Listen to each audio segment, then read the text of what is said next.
أعوذ بالله من الشيطان الرجيم بسم الله الرحمن الرحيم báyé bá ń bá bàjẹ́ lọ báyé bá ń bá bàjẹ́ bọ̀ ká sọ wà wù ká wà náà ká má dára wọn. báyé bá ń bá bàjẹ́ lọ báyé bá ń bá bàjẹ́ bọ̀ ká sọ wà wù ká wà náà ká má dára wọn. nínú nǹkan tó jẹ́ ìgbádùn ayé ìyè ayé òun lówó wà. bẹ́yàn bá lówó lọ́wọ́ láyé yóò máa gbé ayé dùn. owó dáa fẹ́ni tó fẹ́ jẹ́ dáadáa láyé. ọlọ́run ọba gan ó fẹ́ kẹ́dà ó struggle láti wá owó. ẹ struggle ẹ gbìyànjú bẹ́ẹ̀ bá gbìyànjú tẹ́ ẹ bá rí ní kẹ́ ẹ tó gbà fún kádàrá. ẹ̀sìn ọlọ́run ò ní kó gbà yí pé ọlọ́run ti kádàrá pé wò ó tó sí láyé. you have to struggle. Al-Quran sọ yí pé laqad khalaqna al-insana fi kabad. I've created man into toiling. You have to struggle. àmọ́ nínú struggle ayé má bọ́ sí fast lane má sáré rocket kọ́ má já dànù níjàkújà. ọ̀tọ̀ lẹni tó sáré aeroplane ọ̀tọ̀ lẹni tó sáré private car gbogbo tó bá speed dìde ìparí síbi tí ò dáa ni.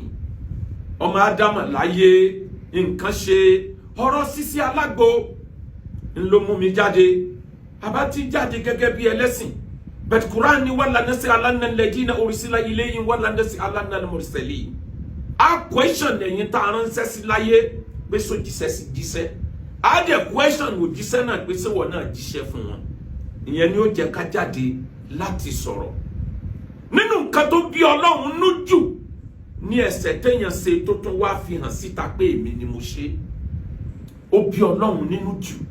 Hanabi wa Muhammad sallallahu alayhi wa sallam hanabi ni kullu ummati mu'afa kullu ummati mu'afa illa al-mujahirin.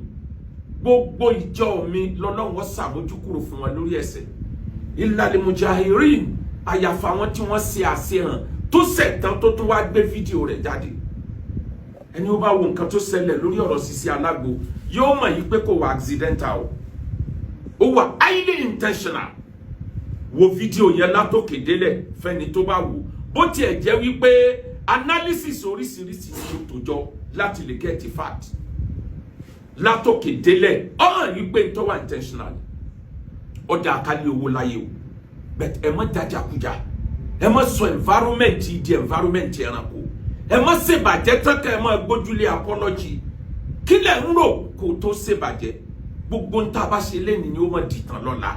Eléyìí burú nínú ṣesí ìkíní ṣẹlẹ̀ ìkejì ìkẹta ìkẹrin ó tó àsìkò tó yẹ ká kìlọ̀ pé ẹ bẹ̀rù ọjọ́ tẹ́ pàdé Ọlọ́run pẹ̀lú fast lane táyìn obìnrin lọ já sí yìí nítorí owó kí lẹ fẹ́ gbà ń bẹ̀.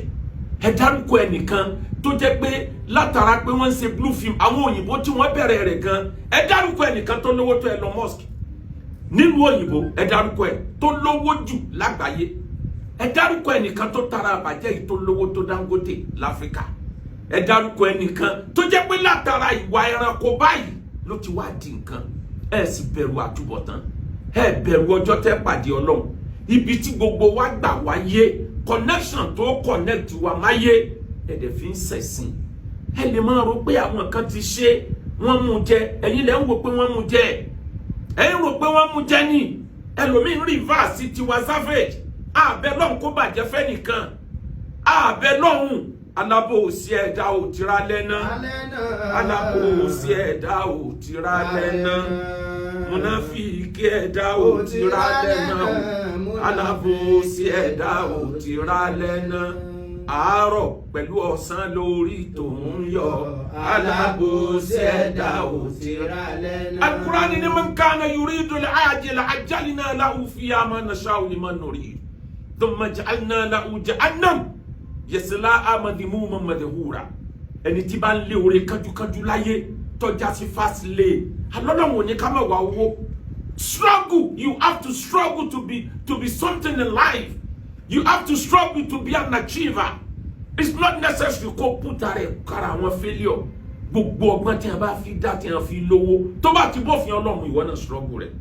àmọ́ o man kana yuridul ajila ẹni tó bá kánjú jọ lọ́hùn lọ tí ń kánjú wá owó ajalna lahu fiha ma nasha díẹ̀ nínú wọn succeed láyé thumma ja'alna lahu jahannama madhmuman madhura àmọ́ gbẹ̀yìn ọ̀rọ̀ wọn látàyé dọ̀run jahannam ni ọgbẹ̀yìn kódà bí wọ́n succeed àwọn kò sì ṣe láyé wọn á fail wọn á rí tìjú láyé wọn tó lè rí tìjú níwájú Ọlọ́run wa man arada al-akhirah wa sa'ala asaya ẹni tó bá jẹ́ pé ilé àgbégbẹ̀yìn ọ̀run ló ń ṣiṣẹ́ fún ó struggle láti jẹ́ nǹkan láyé àmọ́ wà careful ó ń wà careful pẹ̀lú òfin Ọlọ́run kò lé òfin Ọlọ́run lémi Ọlọ́run mi ò ní jẹ́ kí gbìyànjú ẹ̀ kó já síra rẹ̀ ẹ dákun ẹ worú fídíò tó kórí afẹ́fẹ́ yìí ẹ wo fìtínà tó kórí afẹ́fẹ́ ṣé ẹ̀yin arábìnrin yìí ẹ ti gbàgbé ni kí lẹ fẹ́ sọ ọmọ tẹ́ ẹ mọ̀ bí tó mọ̀ jóbìnrin ọmọ wo fídíò yìí ọkọ ọmọ yín ọmọ wo fídíò yìí ìyàwó ọmọ yín ọmọ wo fídíò yìí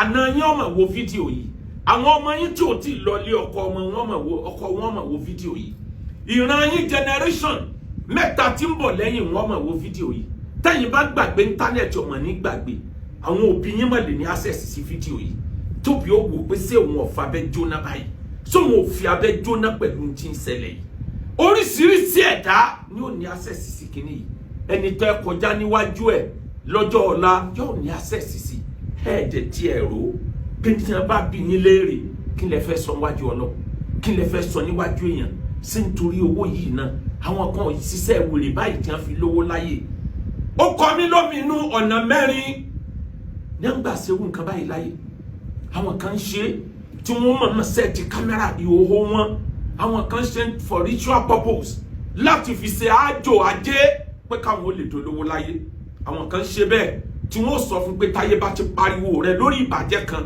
wàá rí gbowó òde àmọ́ kí ni ó gbẹ̀yìn àwọn kan ṣe ní tìtorí pé kí wọ́n lè bá àdẹni tí ó di celebrity tí gbogbo ayé ọmọ pé sẹ́ ẹlẹ́mọ̀ mi ni ẹ mọ̀ mi báyìí túláàsì kò sí ní tí ó gbẹ̀yìn rẹ̀ bí ìgbà rọ́kẹ̀tì já ni kì í já síbi tó já síbi rè o àwọn kan ṣe ní tìtorí pé wọ́n fẹ́ fi tí àwọn èèyàn kan lọ́rùn ó lè jẹ́ pé nǹkan kan ò ní interest ó lè jọkọ ló ní interest ó lè jẹ́ ìyàwó ló ní interest ẹnìkan náà ní ọ̀nà wo àdánwò sẹ́nìkan tí wọ́n jọ gbà mọ́ra wọn tí ó fi dorí burúkú mọ́ra wọn lọ́wọ́ wọ́n dẹ̀ ń ṣe táwọn míì tó jẹ́ pé àwọn èèyàn kan ni wọ́n rìkọ́ọ̀dù wọn ní kọ̀rọ̀ tí wọ́n dẹ̀ gbé síta láti fi wọ́n ṣẹ̀sìn irú ẹ̀ máa ń ṣẹlẹ̀ bẹ́ẹ̀ àmọ́ àti kíní àti kejì àti kẹta àti kẹrin kò sí lè ti bá oríire dé ẹ ní bẹ́ orí burúkú ò ní kàn yín ẹ parú wa báyìí tí ẹ ti ẹ ronú pé ẹni tó bá dá nǹkan kan sílẹ̀ ó ń tọ̀ wọ́n máa gba ládá lórí gbogbo ẹni ọba kọ́pì ẹni eléyìí tí wọ́n ṣe tó open yìí ó ń là kọ́kọ́ irú ẹ̀ àwọn eléyìí tó ṣẹlẹ̀ kọjá kì í ṣe lọ́kọláya o ẹ ń destroy marriage institution n ti ń jẹ́ ìgbéyàwó ẹ ń destroy rẹ̀ ẹ fẹ́ jẹ́ kó níyì mọ́ ẹ ti sọ ìgbéyàwó di ìgbésí ayé àwọn ajá ìgbésí ayé ẹranko àtàrákùnrin tí wọn lò náà múra kankankankan bí ìgbà kìnìún tó kí ẹran mọ́lẹ̀ tó múra lórí àdánwò tó múra lórí fìtínà àbà ó hàn wípé kìnìyàn wà kì í ṣe mistake wọ́n sẹ́ẹ̀tì kámẹ́rà fún ni àwọn kan ń tà sílùú òyìnbó àwọn kan ń tà sílẹ̀ lárúbáwá torí nínú ètò Ọlọ́run ẹ wo ohun tí Sátánì dá sílẹ̀ tí òyìnbó bá ń wo àwa dúdú tá ń bára wa lò pọ̀ yóò àrá òsì wọn ju kan wòra wọn lọ tí dúdú bá ń wo òyìnbó tá ń bára wọn lò pọ̀ yóò àrá òsì wọn ju kan wọn wo ti dúdú ẹgbẹ́ ẹ lọ ní tí a fi make owó gidi ni millions ni wọ́n gbà lórí ẹ̀ àwọn kan bẹ bẹ́ẹ̀ láyé tó jẹ́ pàwọn ni wọ́n produce ẹ̀ with intention pé tí a bá tà sí ìlú òyìnbó ara Nàìjíríà lè mọ̀ rí ẹ rí pé majority ètí bẹ Nàìjíríà táwọn aráàlú òyìnbó ni ẹ ní àwọn family wọn àmọ́ kí ni gbẹ̀yìn rẹ̀ mo ti béèrè pé ẹ dárúkọ ẹnìkan tó ṣe bẹ́ẹ̀ tó dẹ̀ mú jẹ bẹ́ẹ̀ alábòsí ẹ̀dá ò ti rá lẹ́nà múnáfíkí ẹ̀dá ò ti rá lẹ́nà àárọ̀ àtọ̀sán lórí tòun yọ alábòsí ẹ̀dá ò ti rá lẹ́nà.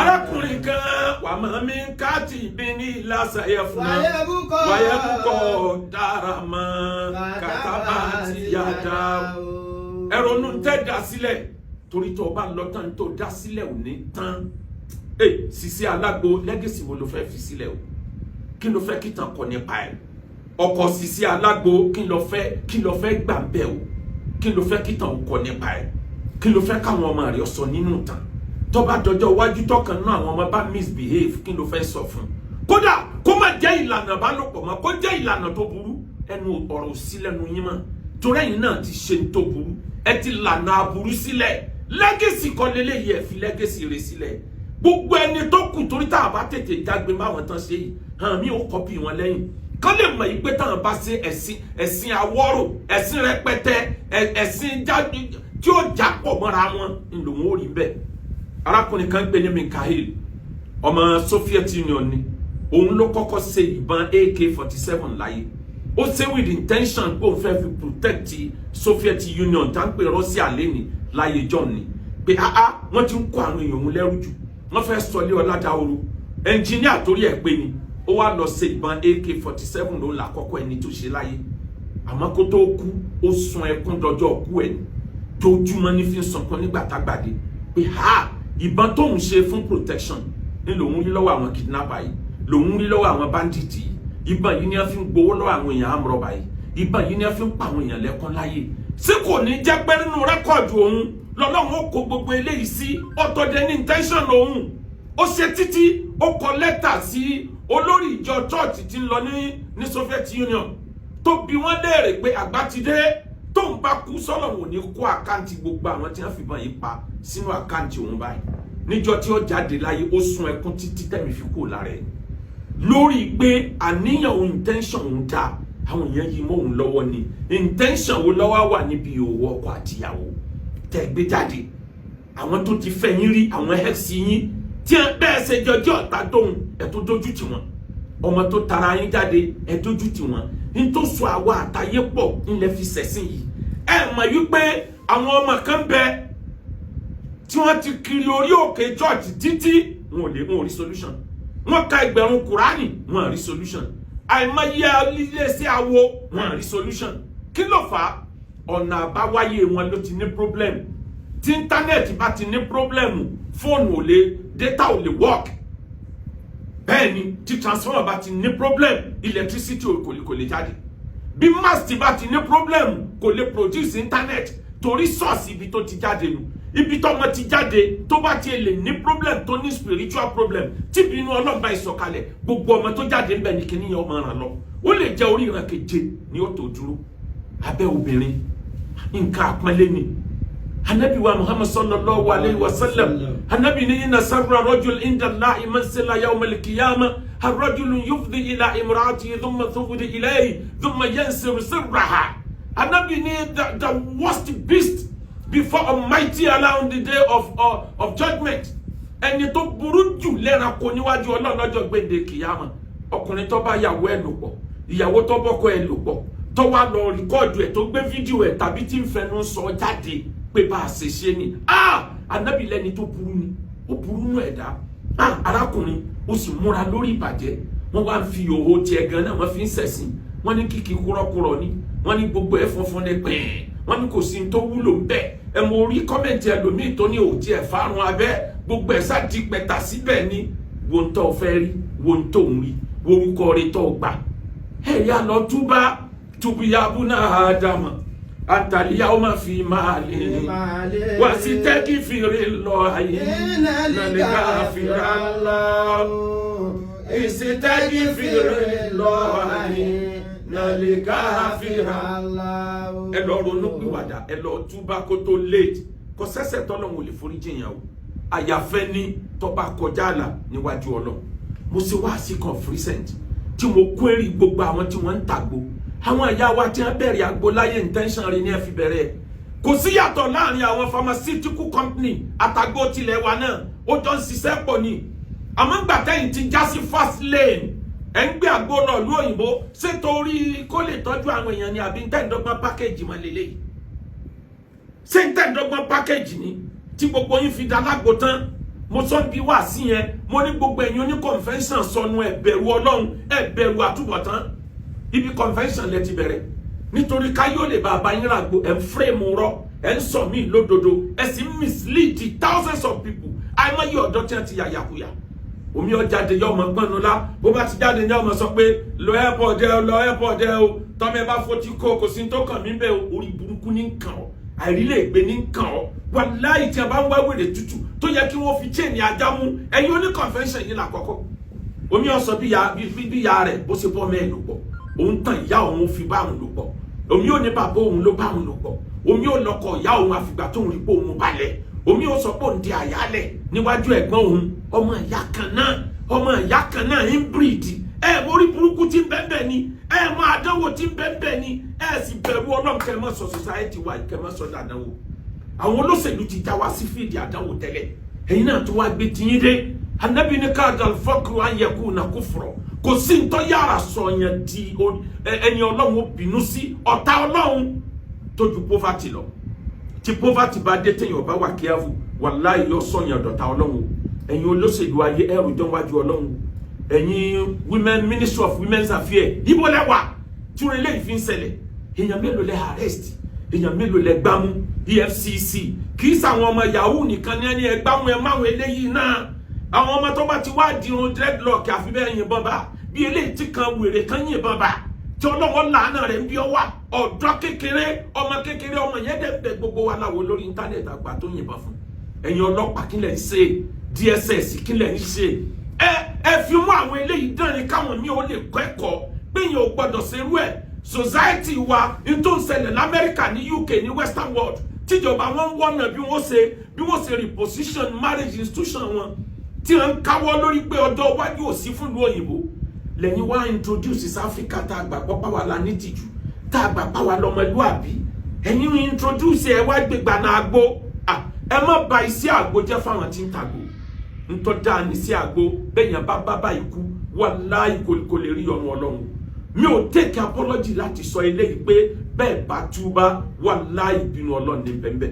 ẹ wá rí bá a ṣe wá sọ ọ́ tó le tó yìí mo mọ kíní kan dájú Al-Qur'ani sọ pé kulli ibadi alladhina asrafu ala anfusihim la taqnatu min rahmatillah sọ fún àwọn ẹrúsìn mi tí wọ́n kọjá àyà wọ́n kọjá àlà wọ́n wà tọ́ọ̀gì kọjá bí tí wọ́n tó yẹ tán ká wò pé ṣe ń táwọn ṣe yóò burú jù la taqnatu min rahmatillah ẹ má lùsọ níbi ìkẹ́ Ọlọ́run inna Allaha yaghfiru dhunuba jami'an kò sí ẹ̀ṣẹ̀ tọ́lọ́run lè forí jìn yàn o innahu huwal ghafurur rahim ọba aláforíjìn lọ́lọ́run tí kẹ́yàn lẹ́yìn àforíjìn àmọ́ èèyàn wo ni ó ra àforíjìn àti ìmọ̀ in tó ṣẹlẹ̀ yìí Sisi Alágbo lọ túbá lọ change lifestyle ayé kì í gbé egun ẹ kì í pẹ́ gbàgbé ìbàjẹ́ èèyàn téèyàn bá ti ń ṣe dáadáa lẹ́yìn ẹ̀ ìwọ ni kó ronú pìwàdà lọ tún àárín ìwà àtọ́lọ́run ṣe tó ráàrin ìwà àtọ́lọ́run ti wà ṣéèkì ọkọ ìyàwó lọ tún àárín ìwà àtọ́lọ́run ṣe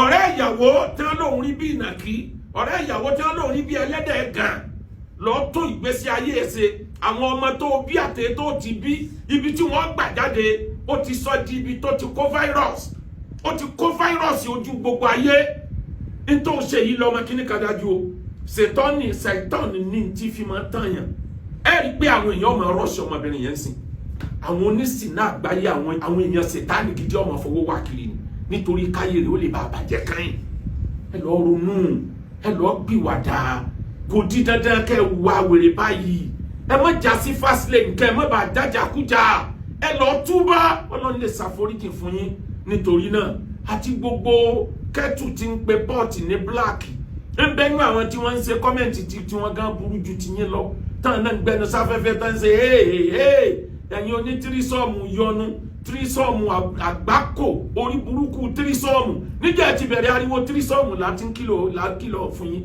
wàláhì ẹ jẹ tírísọ́ọ̀mù yáwájú Ọlọ́run ẹ rí tírísọ́ọ̀mù àdánwò ẹ rí tírísọ́ọ̀mù àgbákò ẹ rí tírísọ́ọ̀mù fìtínà ẹ rí tírísọ́ọ̀mù àìrílégbé ẹ rí tírísọ́ọ̀mù kọ̀sọ́nà ibi tí ó gbà níwájú Ọlọ́run tẹ́ ẹ bá túbá ẹ lọ túbá gbogbo wa gbádá ká túbá lọ sọ́dọ̀ Ọlọ́run ṣebí ìjọba táwọn ò túbá náà ẹ báwọn ni wọ́n á pátá fáwọn obìnrin Kánò ẹ ń lọ á pátá fáwọn obìnrin Kánò ẹ gbé fọ́tò ẹni ẹ fẹ́ wọn ó dìbò fún ẹ lọ́lẹ̀ mójú ara etí mo sọ yẹ mọ́ ọrùn mọ́ra òbí bẹ́ẹ̀ kọ́ ẹ lọ jákù. ẹ ń bá wa lóun ọ̀fẹ́ jẹ́ kó dìde kó lẹ́nu ọ̀nà tó fẹ́ dá o kọjá kó mọ́ bá àgbàdo tí sóúnjẹ tó fẹ́ jẹ ń lè wọ́n wà fún. ọ̀dà náà mọ́ fọwọ́ kólẹ̀ ẹ ń bá fọwọ́ kólẹ̀ ọwọ́ rẹ̀ ọmọ gbọ̀n bíi ta lárùn ẹ̀gbà bàbá ńlá arọ́ ni sharp object lè wà nulẹ̀ tó fẹ́ kó kọ́ mọ́ gùn ọ lọ́wọ́ ni. má fọwọ́ gbèjò torí òtútù àyà ni yẹn bá fọwọ́ gbèjò àrọ́ san pa irọ́ ni torí òtútù àyà ni káwọn ọmọ kékeré ọmọ sọ ní òjò dílé ẹ má jókòó lórí odó bí èèyàn bá jókòó lórí odó tó bá yasó olúwa rẹ̀ wọ́n gbé gàjà méje kó tó mọ̀ kú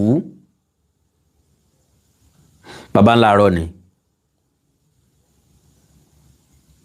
odó oúnjẹ la fi ń wá bẹ́yìn àgbàlagbà bá jókòó bẹ́ẹ̀ ọmọ kékeré ń wò yín ìjọ́ tó ná jókòó bẹ́ẹ̀ tí ó gbọ̀n sẹ́ẹ̀ bẹ́ẹ̀ wọ́n ń gbẹ́tẹ́ bá ti dẹ́rù bá wípé àyàn gbọ́dọ̀ yasó sórí odó wọ́n gbọ́dọ̀ gbéyàn gàjà méje àjà méje wo ló wà ládùúgbò tí tẹ́fẹ́ gbéyàn gùn nísìnyí ọmọ gbọ́dọ̀ jábọ́ lẹ́yìn abiyamọ bí wọ́n bá jábọ́ lẹ́yìn rẹ̀ iye ọkọ kan ó kù mọ́ lórí iye ìyàwó kan ó kù mọ́ lórí baba ńlá àárọ̀ ni ká lè handle ọmọ kéékèèké with care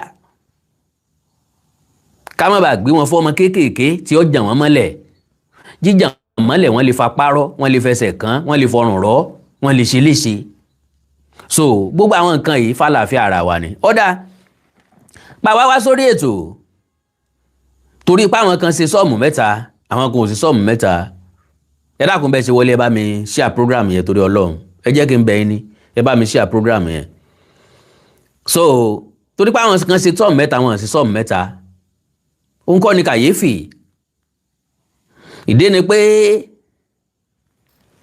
ìgbìyànjú the effort God bless you brother mi God bless you with the sticker God bless you I love you so o kọ́ làkọ́kọ́ nǹkan ni yóò parí fídíò mi ó jáde lọ́la mi ó jáde lọ́sẹ̀ tí ń bọ̀ mi ó jáde lóṣù tí ń bọ̀ mi ó jáde lọ́dún tí ń bọ̀ oríṣiríṣi fídíò wọ́n ń bára wọn dàpọ̀ nínú ilé ni ó jáde síta but àwọn nǹkan tó attach mọ́ personality ẹ̀ tí ó ṣe nǹkan ọ̀hún ó wà very very important then bí yẹn ò bá wà very very important majority wa alákìyèsí ni wá àmọ́ báyàn tọpinpin nǹkan dékun kọ̀ọ̀dán Yorùbá ní olókùú lòun ò sòkú ẹ má gbàgbé àwọn abániṣe o wọ́n advice ẹ débi pé ìwọ tó ti fẹ́ mọ́kàn kó o bí pé o fẹ́ sòkú bàbá ẹ o fẹ́ sòkú ìyá ẹ o fẹ́ sòkú grandmother ẹ o fẹ́ sòkú grandfather ẹ tán bá advice ẹ ó pick lọ́la wípé mo fẹ́ ṣe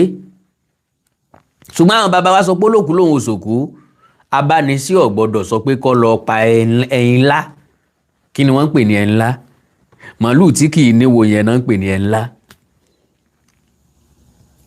So now àwọn agbọ̀ràndùn alágbàtà tí sọjà dọ̀ wọ́n here and there ṣùgbọ́n àwọn àṣírí tú jáde wípé fídíò yẹn wọ́n ń dilé àràbù ni.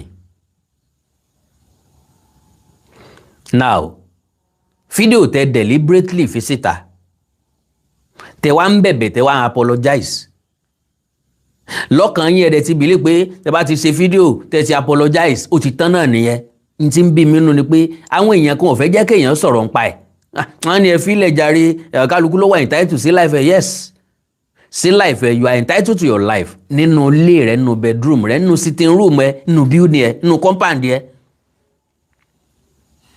ṣùgbọ́n tó bá ti gbé life ẹ lórí social media you are not entitled to it anymore fúnra lára ẹ ló gbé wá bá àwọn èèyàn tó wá ń ta wípé tó ń tà ń ṣe nínú ilé wa rí ẹ wá bá wa dá sí because ìgbà tán pera wọn sínú ilé we were not there kò sí kankan nu wá ń bẹ̀ ńgbà tán lọ gbéra wọn lóòtẹ́ẹ̀lì àsí ń bẹ̀ ńgbà gbéra wọn sórí ibùsùn àsí ń bẹ̀ ńgbà tán kí nǹkan bọ̀ra wọn ń dì we were not there ṣùgbọ́n mọ́mẹ́ǹtì tí wọ́n ti mú ìkan nínú irinṣẹ́ èṣù yìí irinṣẹ́ èṣù ni o ìwúlò tí ń bẹ lára ẹ̀ ò sí ká o ṣùgbọ́n irinṣẹ́ èṣù ni gbogbo ń tó bá fẹ́ pátápátá mẹ́mẹ́ ńgbà tán ti lè kìkan nínú irinṣẹ́ èṣù yìí mọ́lẹ̀ fúnra lára wọn tí wọ́n hàn kámẹ́rà ẹ̀ fúnra lára wọn tí wọ́n gbé síbi tí wọ́n ń ṣe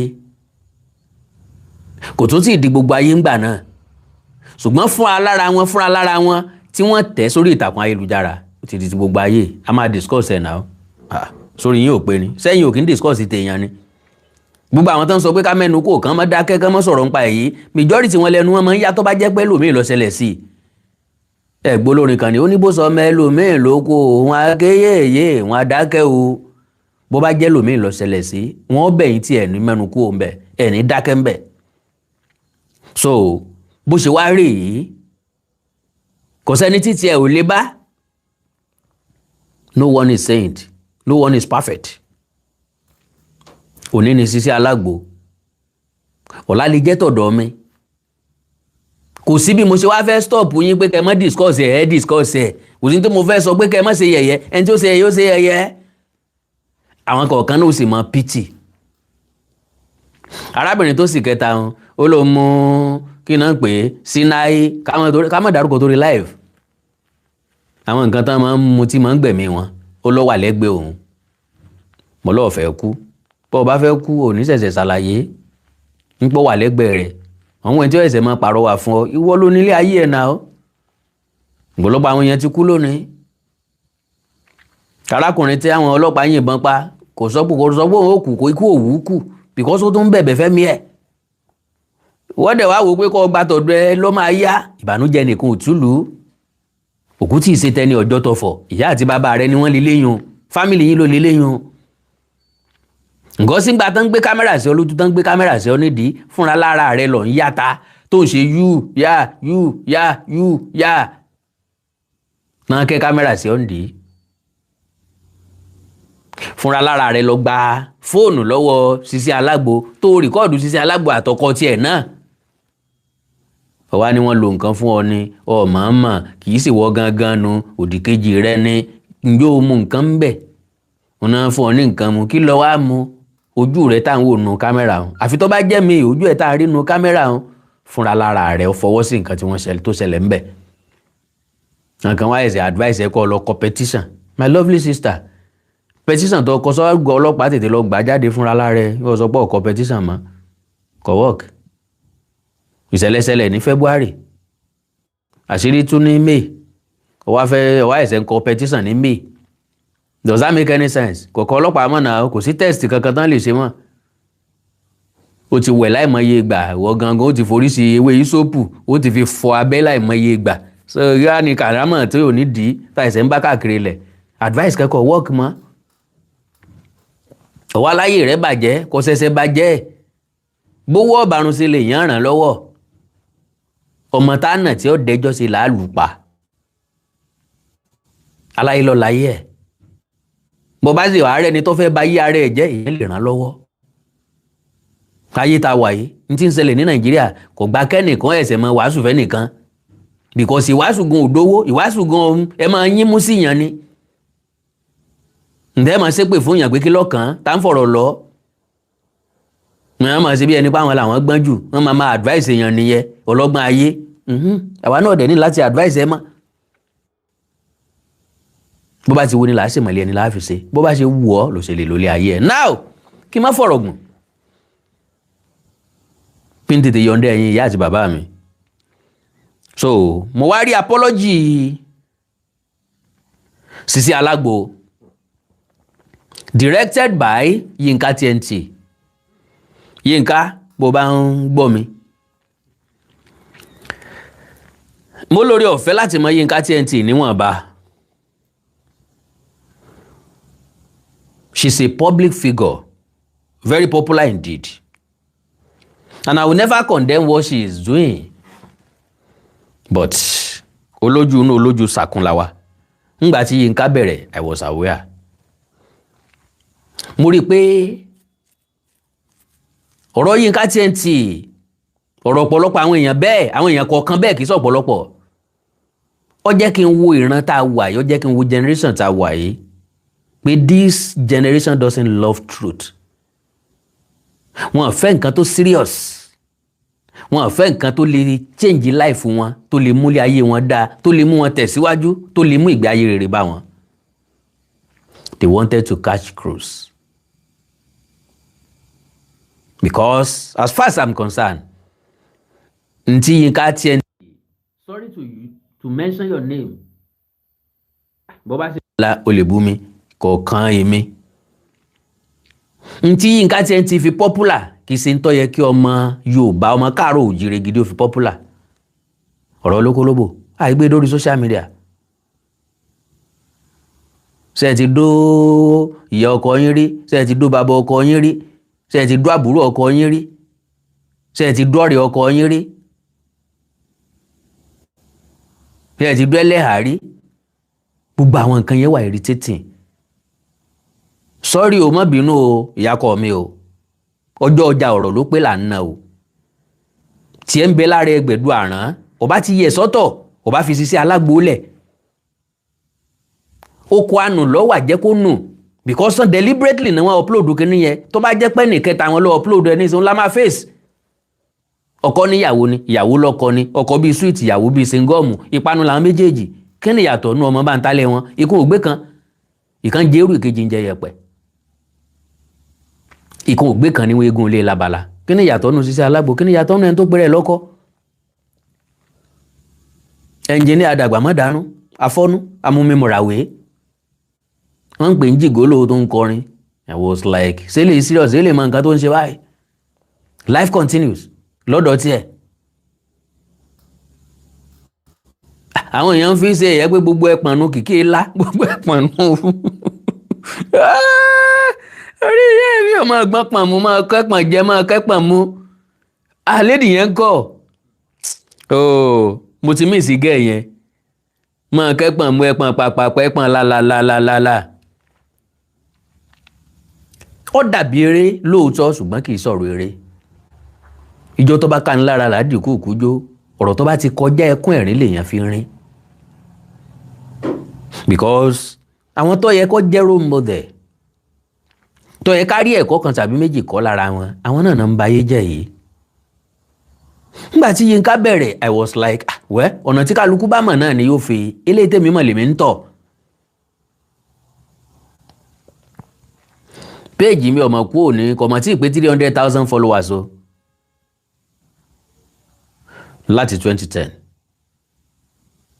ká sọ pé ó wà active gangan ní 2018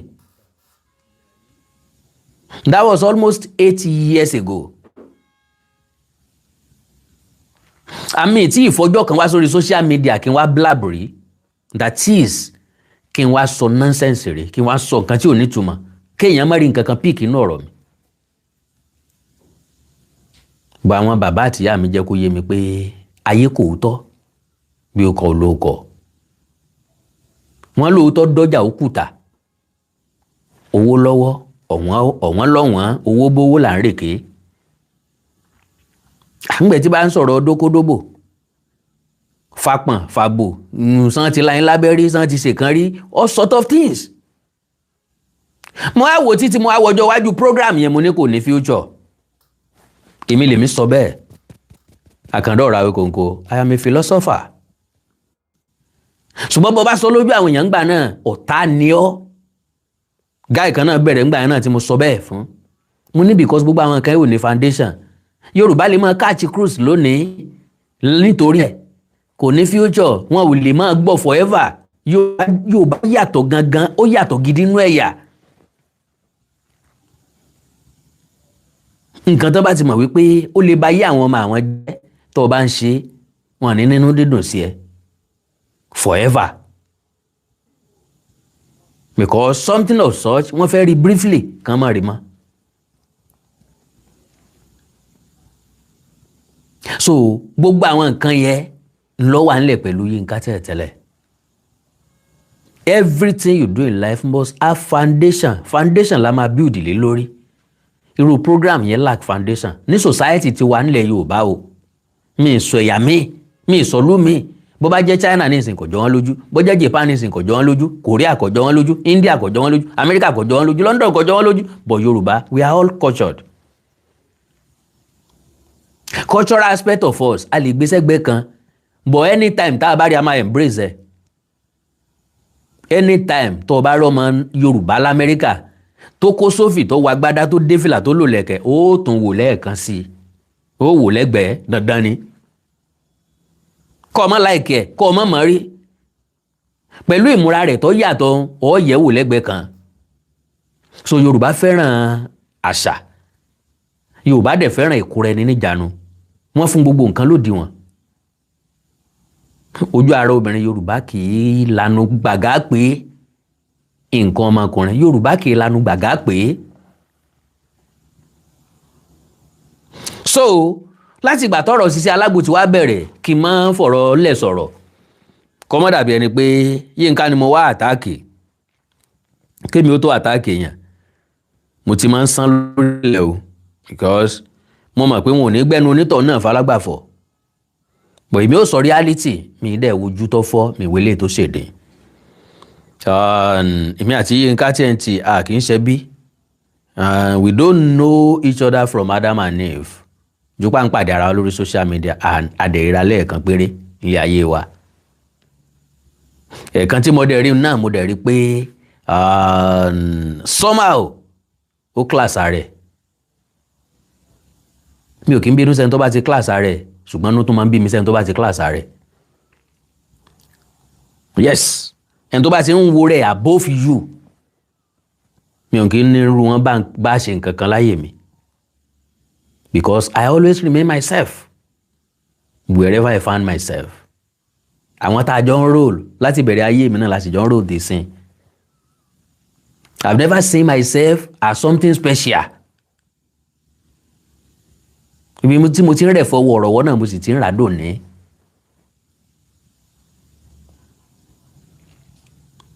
so mi ìríra mi bí àwọn èèyàn ṣe rí mi gbogbo ìgbà tán sọ pé Awíkonko kò yẹ kó máa dá lọ sóde mọ́ máa mú security dání mo ṣe lẹ́ẹ̀kan kò convenient fún mi mo drop ẹ̀ come on mi ìrí mú mi wọ́n ń sáré bá mi sílẹ̀kùn bá mi ṣe nǹkan kan kò convenient fún mi that is not my nature mo fẹ́ lọ bo mi mo ẹ wò Ọlọ́run máa sọ mi jàre owó tí ń fìgbà security kọ́ ló kóyà jẹ mí tó bẹ́ẹ̀ kọ́ ló jẹ mí níyà tó bẹ́ẹ̀ ṣùgbọ́n kò mọ̀ mí lára bọ́lọ̀n bá wa ṣe mí lólówó lọ́la o tó ṣe mí lápèsìn lọ́la o tí mo tó bẹ́ẹ̀ jù bẹ́ẹ̀ lọ o tí mo á dàbí àwọn Wizkid Davido ńgbà náà ni mo tó ripe dé stage yẹn I don't like packaging and I don't package anything in my life I am real always so now Yínká ló post kìíní yìí okay Ẹniọlá Sisi Alágbo post kìíní kan lénìí 3 hours before okay 2 hours before àbí 2 hours after Yínká TNT bá post ó bá repost ẹ̀ ó kọ my consultation days are Monday and Wednesday come for your agbo at Ológun Ẹrú opposite Larry Mart filling station Ìbàdàn mo ti bá advertise àbí phone number ó fi síbẹ̀ ó post ẹ̀ síta that means nǹkan tó ṣẹlẹ̀ yẹn kò concern ẹ̀ ó rí bí gẹ́gẹ́ bí market àbí marketing strategy pé bí ṣé ovarian náà máa ń pè é kó tó di pé ó máa last kó tó di pé ó máa kúrò lórí social media kó n sáré fi tajà tí wọ́n wá ń sọ ní tí Yínká TNT wá post ní Ẹniọlá will rise again ń bo lọ́wọ́ tẹ́lẹ̀ Ẹniọlá ti dìde tẹ́lẹ̀ ni Ẹniọlá ò tí ì dìde àwọn èèyàn máa ń miss àwọn nǹkan kan mọ́ra wọn ẹ máa ń miss popularity mọ́ celebrity kò já bára wọn mú you can never call me a celebrity I am not a celebrity I am just a public figure n ò tún popular gan n ò tún popular dáadáa so Sisi Alágbo yàtọ̀ sí public figure ọkàn popular lásán torí ọjà tí ń tà torí bọ́ọ̀lù ń ṣe kẹ́ńbẹ̀ so kò tí ì ga tẹ́lẹ̀tẹ́lẹ̀ tí n bá máa ga tẹ́ sọ pé mo ga bóyá ńgbà náà mo ní special jet mo lè afford gbogbo nǹkan mo lè afford new cars are you getting me mo débì kan àwọn èèyàn wá ń wúlẹ̀ lọ ìgbà yẹn ni mo ẹsẹ̀ rise n ò tí ì rise sà n ò tí ì rise mà so as far as I'm concerned Sisi Alágbo ò tí ì dìde rárá tẹ́lẹ̀tẹ́lẹ̀ ó popular ọjà rẹ̀ dẹ̀ ń tà Ọlọ́run dẹ̀kẹ́ Ọlọ́run fún lórí ọ̀fẹ́ ṣùgbọ́n kò máa lò ẹni tí ọba tí wàá mọ nǹkan lò kí lọ́lọ́mọ ṣe máa ń gbà lọ́wọ́ ẹ̀ Ọlọ́run ní gbà lọ́wọ́ ẹ̀ o Ọlọ́run ó fi lè kọ́ lẹ́kọ̀ọ́ bóyá láti ibẹ̀ yóò tún lé ayé ara ẹ̀ ṣe because lady yẹn jẹ́ kó yé wa wípé ìmọ̀ ń tà á sókè òkun ni ìyẹn ń sunkún ayé òun ti bàjẹ́ ayé rẹ̀ ò tí ì bàjẹ́ o so now ẹja sáré gbọ́ apology Sisi Alagbo. Okay, ká gbọ́ apology Sisi Alagbo. 1 minute 6 seconds gbére ni. Sorry. Mo fẹ́ fi àsìkò yìí bẹ̀ gbogbo ọmọ Nàìjíríà pé kó má bínú sí mi. Ẹ jọ̀ọ́ mo bẹ̀ ìyá mi, mo bẹ̀ ẹbí mi. Ẹ jọ̀ọ́ ẹ má bínú, omi ṣàṣègùn. Mo bẹ̀ gbogbo alágbo kó má bínú. Mo bẹ̀ ìyá bí ọmọ ayé ẹ má bínú. Ẹ má da omi nù tọmọtọmọ, ẹ jọ̀ọ́ nítorí Ọlọ́run. Mo bẹ̀ Ọlọ́run ọba náà kó ṣe àforíjì fún mi. Ní ọkùnrin ní obìnrin, mo bẹ̀ yín gbogbo ọmọ Nàìjíríà ẹ jọ̀ọ́. Lọ́wọ́ ìjókòó ń bolo ti ṣe Ọlọ́run, kí lọ́kàn Ọlọ́run pẹ̀lú rádàdà tó ṣe. Ó ṣe Ọlọ́run náà ó ṣe ilé ayé ààrẹ, ó dẹ̀ ṣe ààrẹ, ó dẹ̀ ṣe àwọn ẹbí ẹ. Ó ṣe Ọlọ́run náà ń bolo ti sọ Ọlọ́run gbà ìsìnkú ọ̀pá àyàn. Nítorí Ọlọ́run, ọmọ yìí ni mo jẹ́, ẹ jọ̀ọ́ nítorí Ọlọ́run. Mo ti ṣàṣìṣe, mo ti regret gbogbo mistake mi, ẹ jọ̀ọ́ nítorí Ọlọ́run. Ẹ̀yin tó ní ilé ayé ẹ má bínú, gbogbo ìyá bí ọmọ ayé ẹ jọ̀ọ́ nítorí Ọlọ́run. Ẹ má bínú, ẹ jọ̀ọ́ mi láwíjàre kọ̀kọ̀ lẹ́nu, mi ní àwíjàre kọ̀kọ̀, ẹ̀bẹ̀ ni mò ń bẹ̀.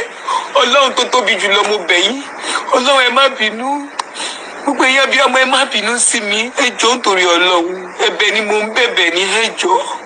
Ẹ jọ̀ọ́ ẹ dáríjì mi, ẹ ṣàforíjì ọmọ yín Sisi Alagbo, ẹ dáríjì mi. Ẹ dáríjì mi. Ẹ jọ̀ọ́ ẹ má bínú. Ẹ má bínú sí. Ọba kọ́ ti fídíò. Ẹ jọ̀ọ́ ọmọ yín Sisi Alagbo ní bẹ̀yìn o, ẹ jọ̀ọ́ ẹ má bínú. Ẹ jọ̀ọ́ ẹ má bínú. Ọlọ́run ẹ jọ̀ọ́ ẹ má bínú.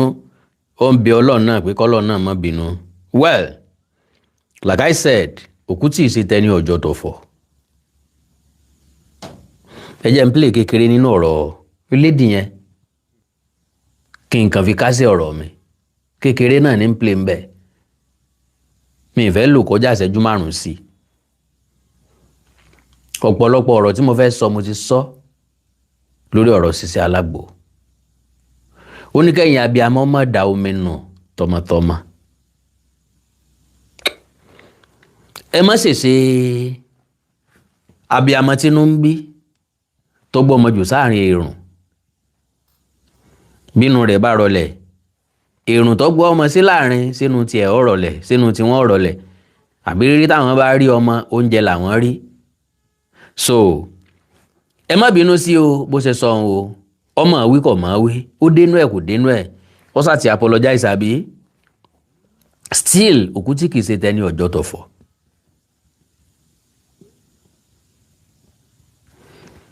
Ẹ ń bá ọmọ lákàn bí ò ní fi gbẹ́ ẹ̀ mú mi.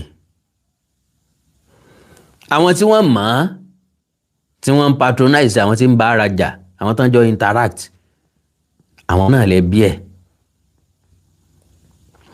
Èmi ń tèmi fírí ni mo máa ń rí gbogbo wọn.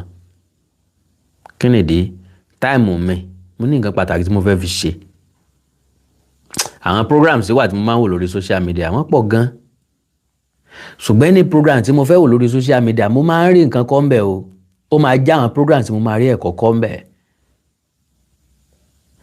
Oríṣiríṣi interviews, oríṣiríṣi motivational talks tí mo máa learn 1 or 2 things ńbẹ̀, mo máa ń wò dáadáa.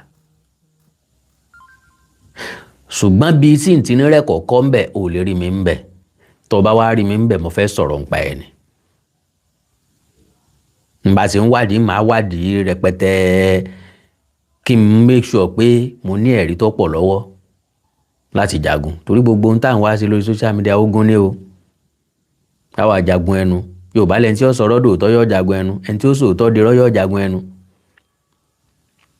So ọ̀rọ̀ Sisi Alagbo ti rí bó ṣe rí o. Bọ̀ fáǹfààní ẹ̀yin tẹ̀ láǹfààní àti gbọ́, ẹ jẹ́ n play ọ̀rọ̀ lady tó sì kẹta wọn níwọ̀nba. Màá kàn rọ́ ọ̀nà ẹ̀, màá sọ gbólóǹbí méjì lé lórí.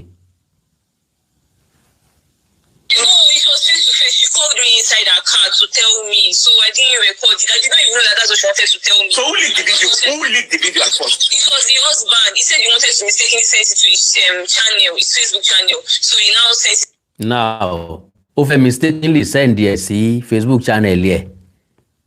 And while lost, Kimbo lost and there. He wanted to say it himself, then he sent it to his Facebook channel. I now told him that, boy, I did not ask you people to make any video. And when I caught them making the video, I questioned them. They said they are not saving it. And I asked them to delete it. They promised me they deleted it. They reassured me that they deleted it. And in the morning, they now told me that they have something to tell me.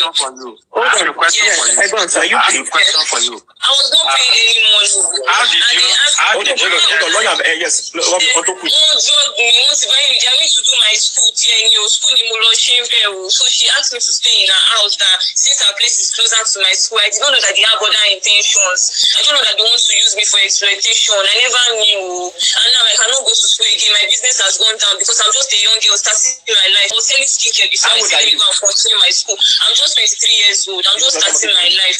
This thing has made me lose my relationship of 4 years old. I don't have anything again. My parents, I don't even know how to face them. I'm very, very disappointed at myself. All right. The question is that did you know about this video? Yes or no? When I knew about the video, I asked them to delete it. They did not even tell me that they were making video. When I caught her making it, I asked her that no, she said it's just their fantasy. I knew that before then they threatened me already, and she told me that she's not saving the video. So in the morning, I think when the whole thing happened was when they were now begging me that anything I want to do, that anyway I want to take the man to, I should take him to that last class is going to sell his car to sort the damages. I was always crying that what is car compared to my name that I've been building for years. I used to suffer before I make any money that I have. Everybody, that's why my name has not even gone far, because I don't do it online. I don't come online for validation. I'm just making my money underneath.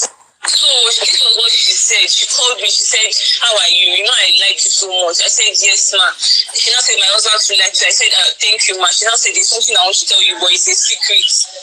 I now said, that was that. She now said that if I should promise that I'm not going to tell anybody about it. I said, what is it? I mean, I was already feeling indebted because I saw them as mother and father figure. I never even thought that they were going to tell me anything like that. So I told her that, okay, any secret you want to tell me, I promise you I will keep it. So she now said, as she's telling me like this, I cannot say no because I've heard about it. And I said, what is that? She now told me that she's interested in me, that she and her husband, that there is this thing that they used to do outside, that they've done it to other people. I mean, she said there's one of my friends abroad that they used to do it together before, and she does not want any social media dragging, that if I go outside and go and talk, that she's going to make sure that she ruined my life, that she spoils my life, and as I've heard about it. So I was just living in fear. Everything I did is not conscious, because normal me would never do such a thing. The man is not even somebody that I can even look at. And ever since then, I've been dying in silence. My BP is now 170. They are now recommending BP drugs for me. These people have damaged me. Sorry, darling. Sorry. We can hear you, and it's been. I'm sure it's been a difficult time for you. My other question is: so on the day that you then went to meet them, did you eat or drink anything? Were you substance affected? They gave me drink. They told me that they just want to chill out. They did not even tell me that they were going to any hotel. I never knew they had other plans, because I was very. She still made me feel safe with after everything. So I thought that they were just going to chill out as husband and wife. I even have the video of when they were dancing. I still have it on my Snapchat as where they went to. So they now gave me drink. I'll send it to you. They gave me a drink. So I think they spiked my drink. So I was not even feeling myself. Focusing is not something that if I take or I used to feel any type of way, because it's not a harsh drink. So that day, the way I felt, I've never felt that way before. I don't even know how I even got to the hotel. I don't even know. I slept till I got to the hotel. These people just took advantage of me, and they have spoiled my life like this. I don't even know where to start from. Kọ̀mọ́ bó ṣe dé hòtẹ́ẹ̀lì, kọ̀mọ́ bó ṣe wọnú mọ́tò, kọ̀mọ́ bó ṣe sọ̀kalẹ̀ lóòtẹ́ẹ̀lì, kọ̀mọ́ bó ṣe gòkè, kọ̀mọ́ bó ṣe bóyá dá bọ́ngálò dẹ̀ ni, kọ̀mọ́ bó ṣe sílẹ̀, kọ̀mọ́ bó ṣe wọlé, kọ̀mọ́ bó ṣe dórí bẹ́ẹ̀, kọ̀mọ́ bó ṣe bọ́ pátá, kọ̀mọ́ bó ṣe bọ́ ṣòkòtò, kọ̀mọ́ bó ṣe gbogbo ẹ̀. Ṣé dèdèrìn ló pe gbogbo wa ni? Your life is not good. I'm just starting my life. I don't telling you those go and put. I'm the firstborn of my parents. So my sister wants to stay online. This is my last question, just so other people can engage with you. So after everything, did they give you any money? Like, what did they say? She did not give me any money. She did not give me any money. She did not offer me any money. She was only begging me. And I did not answer. She was now telling me that anyway I want to take the husband to, I should take him to go. I was just crying. I was very, very helpless. Okay, calm down. Yeah, now, what year did this happen? What date? It happened this year, February this year. February. Yes.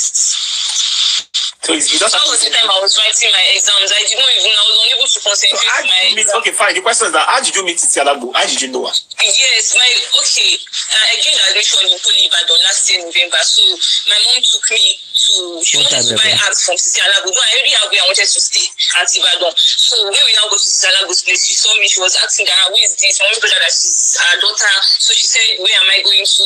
And with my bag, because I was carrying my load, I just wanted to resume school. So when we now told her where I got accommodation, when my mom's other friend I wanted to stay at her place initially was, she said it's very far, that her place is still closer to the school. And we trusted that we saw her as somebody that is good, because the way she welcomed me, and I didn't even ask her for accommodation. I didn't ask her. She was one that said, since her place is closer, then I should stay there. I didn't know they had other plans. I didn't know that it's not that I'm just saying that all these videos, this is not the first time she used to sell it to Arab people. It's just so unfortunate.